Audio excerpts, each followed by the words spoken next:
middle children of history, man. No purpose or place.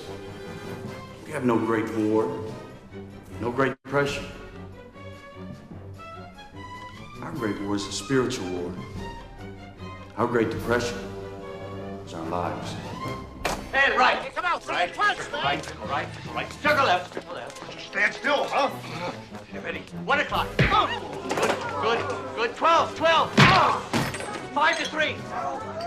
I got mixed up. There is no way that you could have been as bad at hockey as you are at golf. All right, let's go. You like that, old man? You want a piece of me? I don't want a piece of you. I want the whole thing.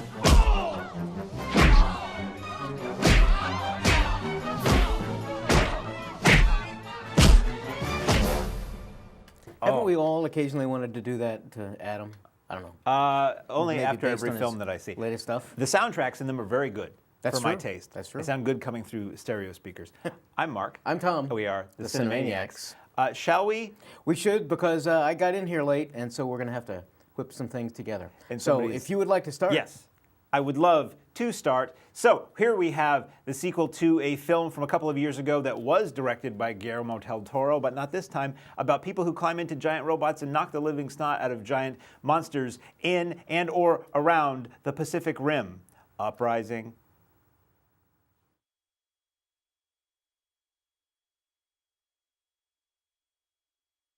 Accidentally pull a speaker loose, please turn it in at our snack bar or box office. I'd forgotten Del Toro directed the first one, and usually I did not like the first one a whole lot for reasons that you will mention probably when you review this one. So I was really kind of dreading going to this, in particular because I thought the effects looked really bad. Now, obviously, when they bring the trailers out, they usually just kind of grab something and the effects might not be finished. So I thought the effects were okay. It was fairly well shot and everything like that. My problem with these in particular is I didn't find anything unique or original about it. It's just so run-of-the-mill Transformers, guys in Transformers. Who really needs it? I didn't like it. I didn't like the first one because you couldn't see a damn thing that was going on in it. It was dark-colored robots fighting dark-colored monsters underwater in the dark, right. in the rain, in 3D, so it was dimmer. And I'm like, what is going on here? So when I saw the trailer for this, I'm like, they're fighting in daylight. Somebody heard me. And so yeah, the original was directed by Guillermo del Toro, a different director this time, who I'm sure was very excited to get the Pacific Rim job. And this time, I think he did a good job because you can see what's going on. There's a little bit of stuff where it's a little too close. Like giant robots are fighting and it's all like this. I'm like, wait a minute, full body, please. But ultimately, all this is giant robots fighting each other and giant robots fighting giant monsters. Now, I didn't expect much more than that going in, so I was okay with this. Again, as I like to say, as a cheap throwaway matinee, movie pass, I was okay with this. It didn't make me mad. I can't think back and say there were any moments that I really remember because, again, nothing is shot well enough anymore to say, oh, and the part characters aren't all that interesting. The characters are pretty interchangeable. It is kind of neat to notice when the robots are fighting, they're basically doing classic, like, old style, like wuxia martial arts moves with the swords, or somebody gets hit and they slide back on one foot and stuff. So that was kind of amusing to see. Otherwise, it's just bubblegum. It's just silly. I think fine for kids for the most part. I don't know that you necessarily have to see the first one to like this, but there are some things that they made reference to that they didn't explain that I was a little fuzzy on. So, I don't know. I would see another one of these. This is going to be like Resident Evil. If they make these and you can see what's going on, I like Godzilla movies. Godzilla movies were not bathed in intelligence. I think you'll be seeing one. So, and what's interesting too, soon. Legendary Pictures, who put this out, they also are doing the new King Kong movies and the new Godzilla movies. Right. Maybe in the next Godzilla movie, at the end, one of these Jaegers comes in at the end to help out. That'd be kind of cool. That'd be kind of cool, sure. And maybe it'll be set on like an island or something. Maybe that could be the case. But from renowned director Wes Anderson, who's done a couple of actually my favorites, Life Aquatic with Steve Zissou is way the heck up there, Tenenbaums. So pretty acclaimed director, brings you an animated story set in the Orient based on a young boy who goes searching for his pet canine. The world in the future has been overrun by these wasco-y little things that want to eat all of your food, and he has to go find his own little pet, and the only place you could probably look for him is on the Isle of Dogs. Treat the family. So initially, for some reason, when I first saw the trailer, I must have only seen like just a brief snippet, and I thought it was live action, but very clearly it is not. And in looking at the conceit or the concept of this whole thing, I don't see how you could have possibly done it live action. I mean, Lucas probably could have, but people who are familiar with Anderson's kind of quirky, off-shot take on things will probably really end up enjoying this. I thought it was odd that it was set in Japan. Not that it didn't need to, but that was probably done to reach a more global audience.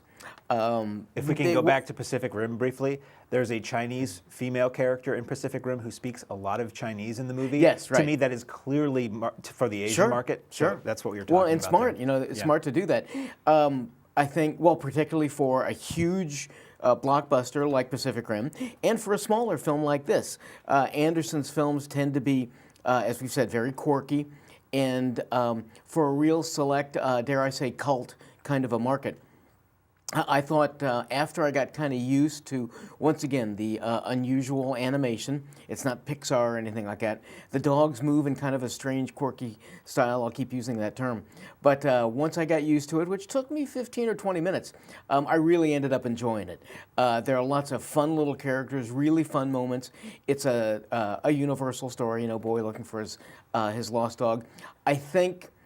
and not to prevent anybody from going out to see this in the theaters. I do think initially you're going to have to search this out because it's only on a few theaters right now. Yeah. Maybe it'll go wider, but I think this might even play better in home because it's a small, almost family-oriented story. So I really ended up liking Isle of Dogs. Sounds crazy. So the next film. Now, I haven't seen this film, but I'm going to give it a shot, if that's okay. All yours. The next film is the newest from director Steven Soderbergh, who gave you such things as Sex, Lives, and Videotape, Haywire, Bubble, the Oceans films. The guy he's like a modern Robert Wise. He's all over the map and generally does good work. This time out, a film about a woman who may or may not be losing her marbles, as it were, is committed to a mental hospital. And is she seeing things? Is somebody playing with her? Or is she truly unsane? Ordinary things don't seem to appeal? Then try one of our frozen delicacies. So Soderbergh, the director, clearly does a wide variety. He's very eclectic in the stories that he approaches. Probably maybe not best known for, but first known for Sex, Lies, and Videotape. Sort of mainstream, but also sort of not quite mainstream. This one certainly is not a mainstream type of a project. The trailer does a good job representing that this woman is incarcerated or put into this institution against her will, and so she spends the time initially trying to convince the people, oh, I'm not crazy, which of course is the thing a crazy person would exactly. say. That's like somebody going, I'm not a racist, but the next thing they say will be racist. Yes. Right. But the funny thing is, and this is the kind of the whole premise of the film. And Soderbergh's clever. He's both writer-director. I don't know if he wrote this, but as an author, he knows how stories work best. And so when she's finally put in there, that weird things start to happen, and she starts wondering if she is. And so it's that constant, we've seen it before. I thought this did it pretty well. It shot, you were commenting off air while the clip was running, that you thought it looked like video, or it was kind of, it looks to me like 16, a real low grade, low quality stock, but I think Soderbergh probably used that and his DP to reflect kind of the gritty quality of the institution. It might have helped them get it made, too. Right, well, certainly, it's got a lot cheaper. Yeah. Performances were really good, especially hers. So I thought Unsane is certainly one that, once again, I really think you're going to have to seek this one out because it is so non-mainstream. Isle of Dogs, perfectly good for kids. This one not. So you're really going to have to kind of go to find it. But I thought it was worthwhile, and I really Soderbergh for me is hit and miss. I thought this one was pretty much of a hit for me. Speaking of children, Yes. we were all kids once. Up next, the latest entry in the Teen Disease of the Week film series. Bella Thorne stars as a young lady with a disease called XP, the longer version of which is something I can't pronounce. It is a disease wherein if you go outside and the sun touches your skin, it's like legal vampirism, basically. So she has to live her life hidden away from the world, but what happens when she meets a pretty boy played by the, I believe, son of Arnold Schwarzenegger? Does she find love in the midnight sun? Show starts in 8 minutes. Yum, yum. Hi. Hi.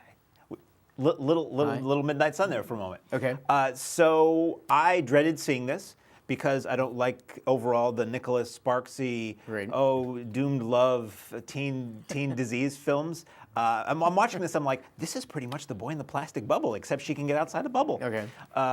Rob Riggle is in this. Bella Thorne is the star. She is the young girl filled with life, but if the sun touches her, she gets really cancer and dies. It's really bad. Apparently a real disease. She has a friend who's always been played indoors with her all this year and grew up together. Her father is a single dad, Rob Riggle, who usually you see in goofy comedies. Okay. And in this, he's lighthearted, but he pulls off the drama really well, which was surprising.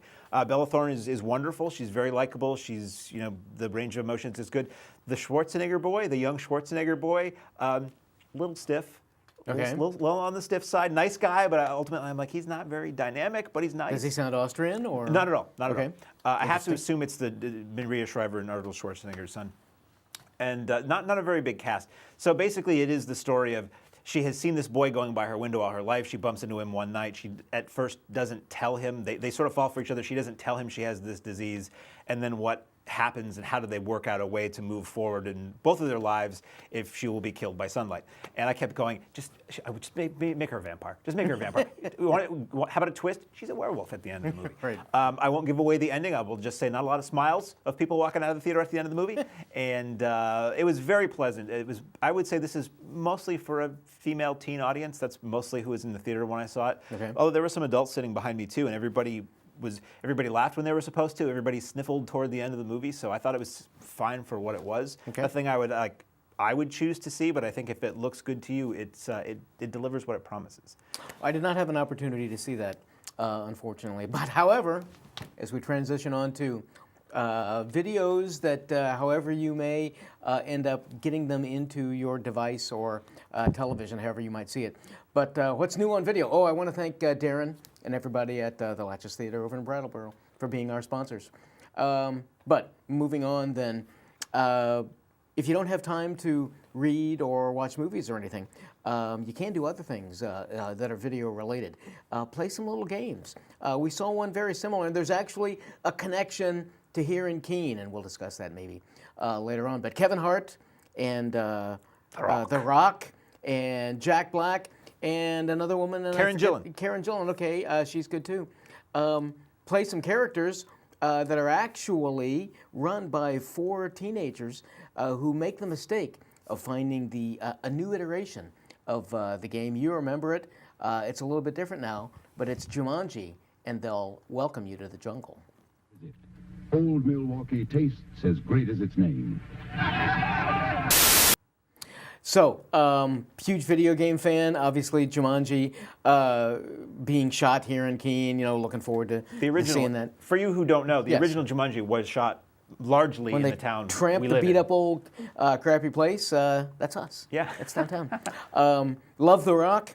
I like Kevin. I like Jack. Was not familiar with our lead Gillan? actress. Doctor Who. She was Amy Pond on Doctor Who Oh, for right, a okay. few seasons. Don't watch Doctor Who, but I should, strangely enough. What a Very clever concept. One of the great... God. Anyway, we'll talk about Doctor Who later.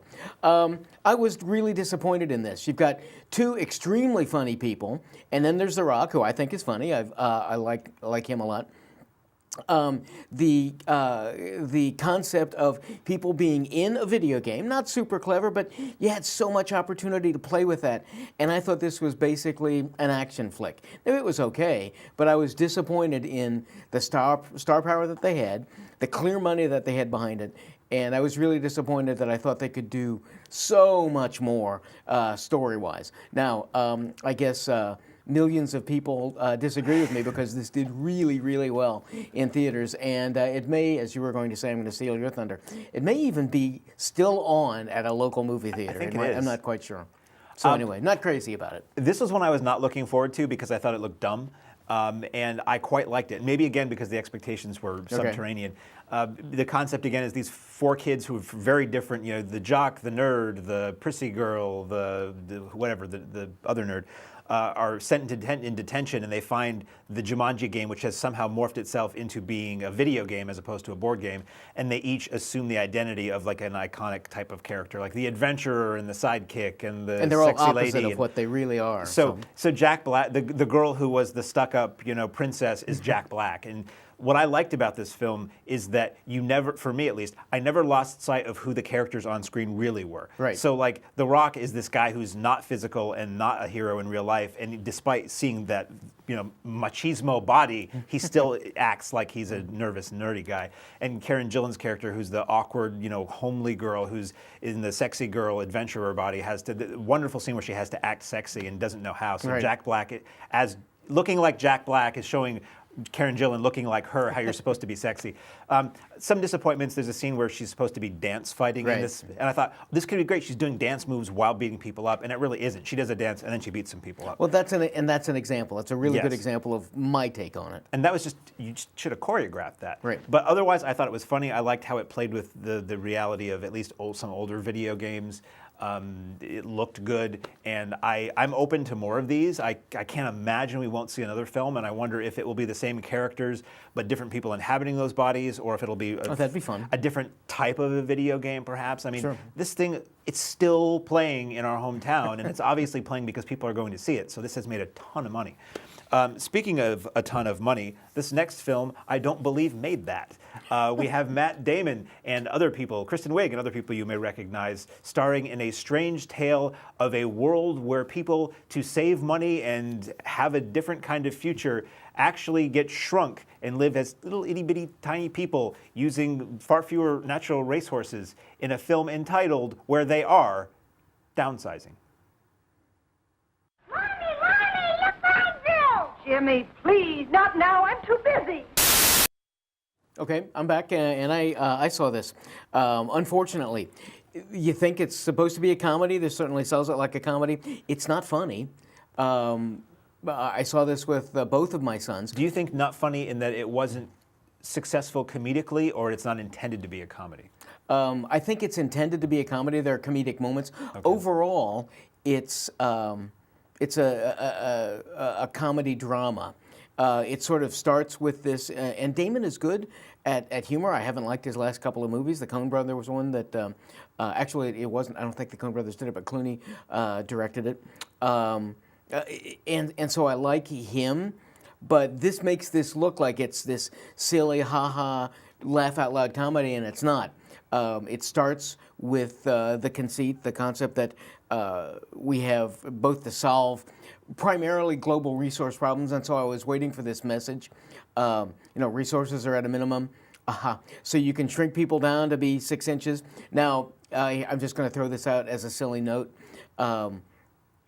My sons and I, we really like science and everything, and we're thinking, well, wait a minute. If you shrink them down, they're still going to weigh the same amount because mass, blah, blah, blah. So they fix that. They make an allusion to that. Crazy. So idiots like us can say, oh, cool, at least you addressed it.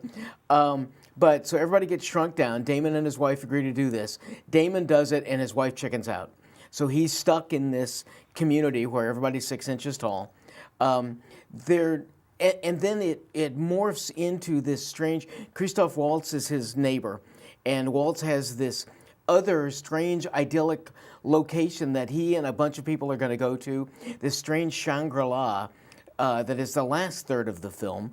and that becomes really kind of a very serious type of film where it's all about the end of the world because we find out that's a possibility with all of this. This movie just didn't know where it was. It couldn't find itself. It wasn't funny. They had so many opportunities to play off the you see the Absolute vodka bottle there. That actually isn't in the movie. That must have been just an outtake. But so many opportunities like that we would have fun with aren't there. So I thought Downsizing really missed on pretty much all of the marks. So it wasn't.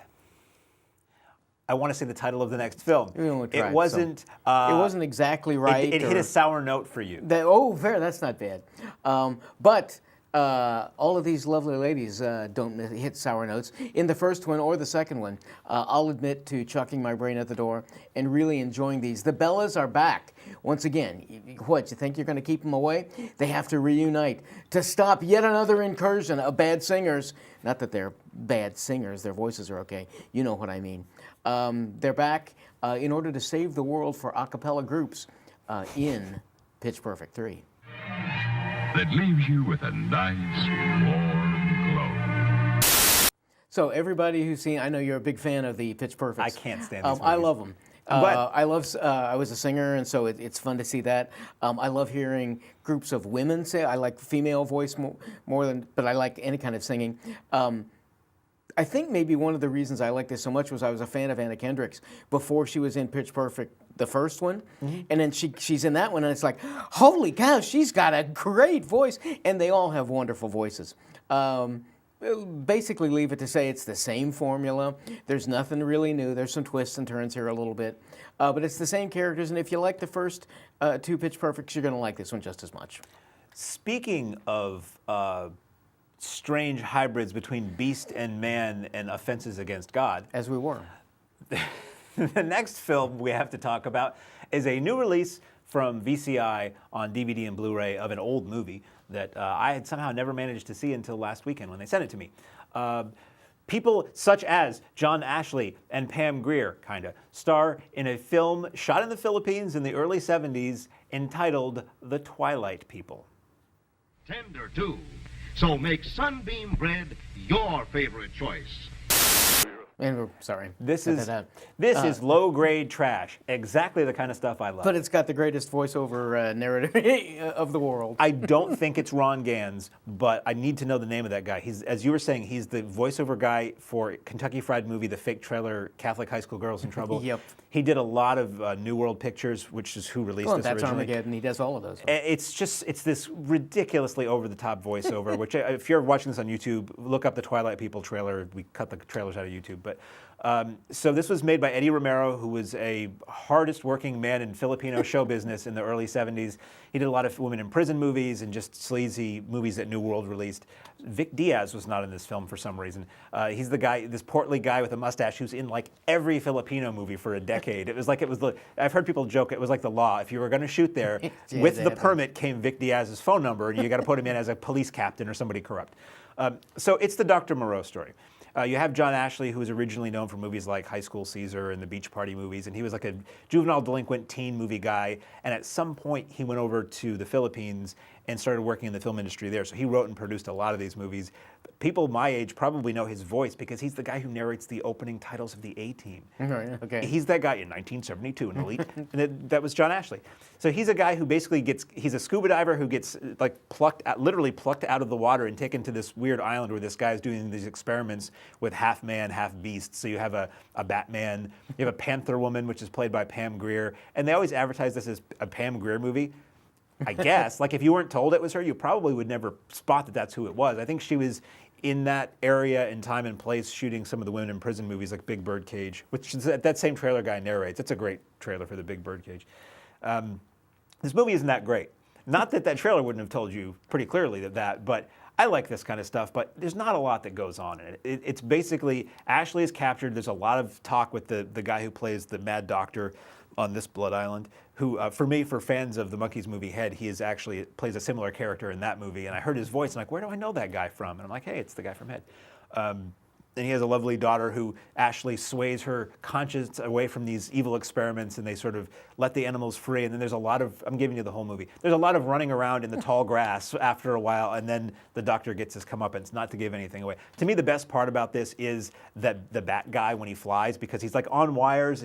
It looks really, really silly and goofy. This is a new restoration. The transfer looks pretty good. You can see places where there's some, I think, frame damage repair and maybe some speckling and some color correction has maybe made this look as good as it can, but it looks better than I've ever seen it look. As far as extras, there's a full-length commentary by a film scholar, which I haven't listened to yet. The trailer, which is outstanding, is on there. There's an hour-long interview with the director, Eddie Romero, that he talks about his career, which I haven't had a chance to watch all of, but is really cool because the man's no longer with us and he can no longer tell us these stories. And my one beef with this package, nice reversible cover, the original artwork on one side and the new art on the other, and both of them look great. They have something listed as TV spots. VCI has been known to do this in the past. They have the audio from like a trailer. Maybe it's beat up. Maybe they pulled it off YouTube. I don't know what. And they take their remastered version of the film and they recut it to basically recreate the trailer. Okay. And sometimes they'll put like video-generated titles, and I'm like, this isn't the real thing. This is cheesy. And for the TV spots, that's what they have. So you keep seeing the same clips from that nice-looking trailer as the TV spots. And if you know how TV spots were originally conducted, it was the narration. It was a 60-second version of the trailer, basically, and then a 30, and then a 15, which is always interesting to see how you can condense that and still get the message across. It's the art of editing, which I like to see in this. But there would always be, at the end of it, like a credit block for, and some silence, some lack of voiceover, and a repeating image where the local announcer would say, starts Friday at Sax Cinemas 6. That's not on here. It's just the trailer, basically. I thought it was a little bit of a cheat, personally. I would have just left it off if that's what you're going to do. But otherwise, this is a great package. Okay. If you're a fan of the Twilight People, this is going to be the best you've ever seen it look. I'm going to say probably the best you ever will see it look. I'm not sure anybody's lining up to do a Criterion or an Arrow job on the Twilight People, but you never know. And I had a good time with it, despite thinking it wasn't the best Dr. Moreau iteration I've ever seen. Fair enough. But I had Pam Grier in it, so whatever that was worth. Up next is my favorite portion of the show, the Arrow Video Corner, where Tom girds his loins and or we're not doing it yet. watch. He could get you right in the watch, perhaps. And where will the arrow there it land? is. Oh, no. Where, there we go. Right in the pointer. This is a new set out from Arrow. Actually, this came out last week, but we blabbed so much we ran out of time to talk about it. And this week, well, we have a quarter of an hour to talk about this. It is a collection of two early, like pre-Leone spaghetti westerns, starring a man whose name may or may not be on this sheet, Giuliano Gemma, who is listed as somebody entirely different in the trailer because they want to, Montgomery Wood, I believe it was. That's what they did with the spaghetti westerns. They tried to make it look to American and European audiences like they were made here, when clearly they weren't because they're dubbed. This is a film twofer, A Pistol for Ringo and The Return of Ringo, and we'll see the trailer for one of them right now. Because they taste delicious and give you vitamins and protein, too. Don't miss it. So the two films directed by, I got to look at the notes, I'm sorry. Duccio Tessari did both of these films. Apparently, thank you. Yeah. Allergies. I believe he worked with Sergio Leone on Fistful of Dollars or one or more of those films, uncredited. So he was like one of the early spaghetti western guys. And sorry, I have to keep looking. Giuliano Gemma was the pretty boy star of both of these films. Actually, it's the same cast in both of these films. They were both shot in the 1964-65 era, somewhere in there, fairly early 60s. And Pistol for Ringo, basically, Ringo is this smiling Prince of the Pistoliers, plays both ends against the middle, very similar to Eastwood, only he's a bit more happy-go-lucky and smiley. And it's a lot of fun because you don't necessarily know on which side he's working. And the movie is fairly light in tone, like it's legitimately funny at times. So basically the story of A Pistol for Ringo is there are a bunch of Mexican bandits sort of take hostage this big estate with these rich people in it, and they're holding them for ransom, and Ringo kind of goes undercover with them to say, I'll work with you, and he's really working for the good guys and all that. So that's fun. The Return of Ringo has nothing to do with the first movie. The guy's named Ringo, I believe, but he's not the same character, and it takes you a while to realize that, and then you're like, I'm seeing a lot of the same actors from this past movie, but they're not the same characters. And then you realize, well, this is a different guy named Ringo who's having this story. He's a man who returns very damaged from the Civil War, finds out that his wife has married this evil Mexican bandit who's overrun the town. So thematically kind of similar, both movies. And he has to, work to take his revenge on this guy for taking his wife away. His wife, who has since had a daughter, who may or may not be his. Little melodramatic here and there. And he's a much more like scout. He's not the same character as the first movie. He's a very broken man. He's scarred. He's unhappy. And ultimately, he has to get his courage up to, take on these bad guys and basically get his wife back. The second film is much darker, somewhat dreamlike in a way. The town is basically deserted except for these bad guy bandits, and there's always a wind blowing down the dusty trails of the town, and there's all of this like hay or straw in the air. I've never seen anything like it. It feels like, it almost looks like snow drifting or snow flurries, but it's hay. Okay. It leads it to a very strange, it's very quiet, dreamlike vibe. It's very odd. Soundtrack by Ennio Morricone, who did all the Dollars films and 7,000 others. Right. Does the soundtrack for both of these films, and they have vocal track songs similar to a lot of that era, which are interesting. I quite liked these two films. I wouldn't say that I like spaghetti westerns. Maybe not the best examples I've ever seen, but certainly good. They held my interest throughout. It's Arrow. They look good. Although one of I think Pistol for Ringo, I did notice sections of scenes that looked a little rougher than others, so maybe when they were restoring them, the materials weren't 100% perfect going through, but they still look great. A commentary for each film by a film scholar, which gives you the context for who all these people were, where place of these films were in Italian film history and all of that, and some analysis of what's going on in the story. A nice little video interview with an Italian film scholar about these films, and also I think some vintage, they call them archival interviews, some extras that were on the German Koch Media releases of these on DVD several years ago. So you get the two leads, the main actor, Ringo himself, talking about his experiences, and the woman who played the lead female in both films. So it's a really nice package. And for me, I love those extras because I've never heard of these movies. So it's like, where did these come from? Tell me all about them. And Arrow takes care of that. So that is out now at your retailer or e-tailer of choice. And with all that, marvelous, we finished with 10 minutes to spare. There you go. So until next week, yes, I'm Mark. And I'm Tom. And we are the Cinemaniacs.